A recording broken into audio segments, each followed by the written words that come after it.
جب انسان اللہ سے دعا کرتا ہے، حدیث میں آتا ہے نا، جب سورہ فاتحہ ہم پڑھتے ہیں تو اللہ باقاعدہ جواب دیتا ہے. جب انسان کہتا ہے کہ ایاک نعبد و ایاک نستعین، تو اللہ تعالیٰ فرشتوں سے کیا کہتا ہے کہ میرا بندہ ایکنالج کرتا ہے کہ میں دعائیں قبول کرتا ہوں، تو اللہ کہتا ہے چل پھر مانگ، کیا مانگنا ہے. تو اس کا مطلب کہ اللہ باقاعدہ جواب دیتا ہے. اسی طرح جب ایک بندہ اللہ کے سامنے اپنی بے بسی شو کرے گا، انما اشکو بسی و حزنی الی اللہ، حضرت یعقوب کے یہ الفاظ، یہ چھوٹے الفاظ نہیں ہیں کہ میں صرف اپنا غم اور دکھ کس کو سناتا ہوں، اللہ کو. میں اپنی شکایت کہاں کرتا ہوں؟ صرف اللہ کے ہاں. تو یہ بات اللہ کو اتنی پسند ہے کہ اس بندے کا اتنا کانفیڈنس ہے مجھ پہ کہ لوگوں کے پاس جا کے نہیں رو رہا، میرے پاس آ رہا ہے. یعنی اس بندے کا اتنا کانفیڈنس ہے مجھ پہ کہ میں اس کے مسئلے حل کر دوں گا. تو آپ سوچیں آپ اللہ تعالیٰ کی توحید کو کیسے جو ہے وہ اس پہ ایکٹ کر رہے ہیں. حدیث میں آتا ہے کہ جب بندہ دعا کے لیے ہاتھ اٹھاتا ہے، اللہ کے نبی صلی اللہ علیہ وسلم نے فرمایا یور لارڈ از شائے، تمہارا لارڈ شائے ہے. جب تم اس کے آگے دعا کے لیے ہاتھ اٹھاتے ہیں تو اللہ تعالیٰ شائے ہوتا ہے کہ میں اس کو ایمپٹی ہینڈ ریٹرن نہ کروں. سبحان اللہ، یہ اللہ تعالیٰ. ٹھیک ہے نا. تو لیکن بات یہ ہے کہ صرف اللہ.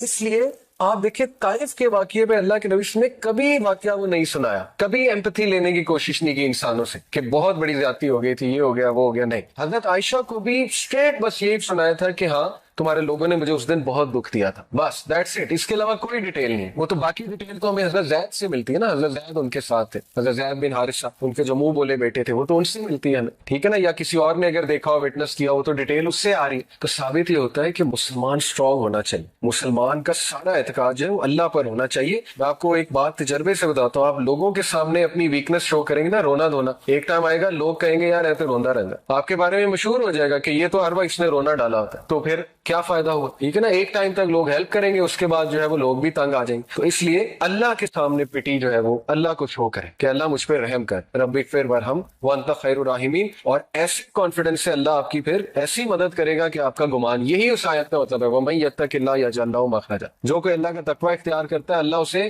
اس طرح سے نکالتا ہے اس مصیبت سے، اور ایسے ایسے سورسز سے دیتا ہے کہ اس کا گمان بھی نہیں جاتا. لیکن شرط کیا ہے کہ اللہ پہ کانفیڈنس، اس لیول کا کانفیڈنس کہ نہیں میرا مسئلہ اللہ ہی حل کر سکتا ہے، میں نے اللہ سے ہی لینا ہے، میں اس کے علاوہ کوئی اور کچھ سوچ ہی نہیں سکتا. بچے کی طرح پیچھے پڑ جائے اللہ کا، جیسے چھوٹا بچہ اپنے ماں باپ کے پیچھے پڑ جاتا ہے نا کہ نہیں نہیں مجھے چاہیے مجھے چاہیے مجھے چاہیے. اللہ تعالیٰ بہت خوش ہوتا ہے. ٹھیک ہے. کیونکہ this shows your confidence on اللہ سبحانہ وتعالیٰ. This shows how much you rely on اللہ، how much you are confident on اللہ کہ اللہ تعالیٰ میرا رب ہے اور وہ ہر چیز دینے پہ بے شک دینے پہ قادر ہے.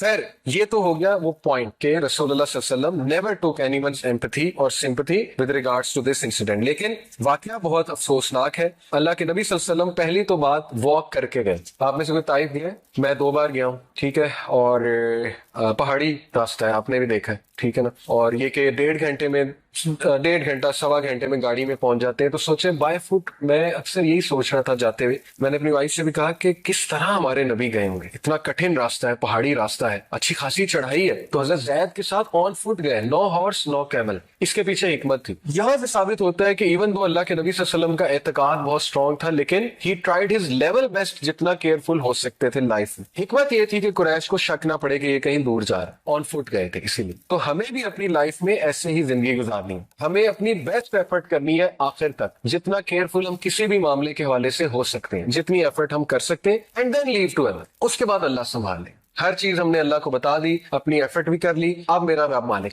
اب میرا رب جو ہے وہ میرے لیے جو فیصلہ کرے گا اس کو میں قبول بھی کروں گا، لیکن یہ کہ مدد طلب کرتا رہوں گا اپنے رب کی. ٹھیک ہے. تو وہ بائی فٹ گئے. اور وجہ کیا تھی طائف کو سلیکٹ کرنے کی؟ یہ 3-4 وجوہات جو ہے وہ بیان کی گئی. پہلی وجہ یہ تھی کہ کلوزسٹ سٹی تھی مکہ کے حوالے سے، مکہ کے سب سے قریب طائف تھی، اور یہ کہ ان کے درمیان کانسٹنٹ رائولری اور پیس ٹریٹیز ہوتی رہتی تھیں ان 2 میجر سٹیز کے درمیان. دوسری وجہ یہ تھی کہ مکہ کے لوگ طائف کے لوگوں کو بہت اچھے سے فیملی بائی فیملی جانتے تھے. یہاں تک کہ روایات میں آتا ہے کہ ایک جو چیف تھا طائف کا، اس کی شادی جو ہے وہ نبی اکرم صلی اللہ علیہ وسلم کی ایک آنٹ کے ساتھ ہوئی تھی، ڈسٹنٹ آنٹ کے ساتھ، یعنی ایک رشتہ داری بھی تھی اللہ کے نبی صلی اللہ علیہ وسلم کی طائف کے علاقے میں جو چیف تھا اس کے حوالے سے. تو یہ واقعہ پیش آیا شوال کے مہینے میں، اور یہ وہی مہینہ ہے جب ابو طالب اور حضرت خدیجہ کی وفات ہوتی ہے. اور یہاں سے آپ اندازہ لگا لیں کہ اللہ کے نبی صلی اللہ علیہ وسلم کی great will power and his dedication towards the purpose and his focus, کہ اتنے دردناک واقعات ہو گئے زندگی میں لیکن مشن نہیں رک رہا. اسی لیے کہتے ہیں کہ پرپز فل زندگی گزاریں.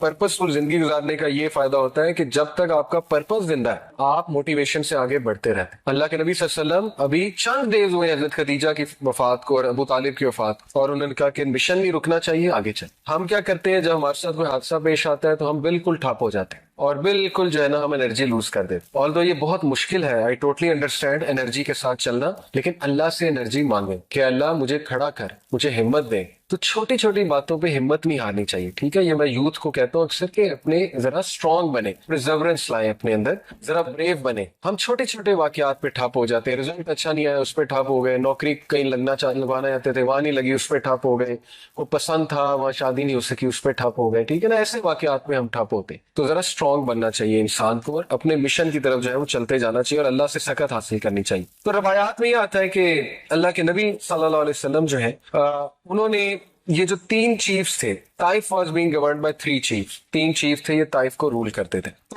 ان تینوں چیف جو ہیں انہوں نے انتہائی سارکیسٹک اور ڈس ریسپیکٹفل آنسرز کیے رسول اللہ صلی اللہ علیہ وسلم. آپ سوچیں ہمارے نبی کو ایسے آنسر دیے جا رہے ہیں. اللہ اکبر. وہ آنسرز کیا تھے؟ اللہ کے نبی صلی اللہ علیہ وسلم نے ان کو اسلام کی طرف بلایا. پہلے نے کہا if Allah had sent you I might as well tear down the curtains of the Kaaba، کہ اگر اللہ نے تجھے بھیجا تو میں تو کعبہ کے کرٹن ہی پھاڑ دوں، یعنی نعوذ باللہ اتنی ڈس ریسپیکٹ. دوسرے نے کیا کہا has Allah not found anyone better than you؟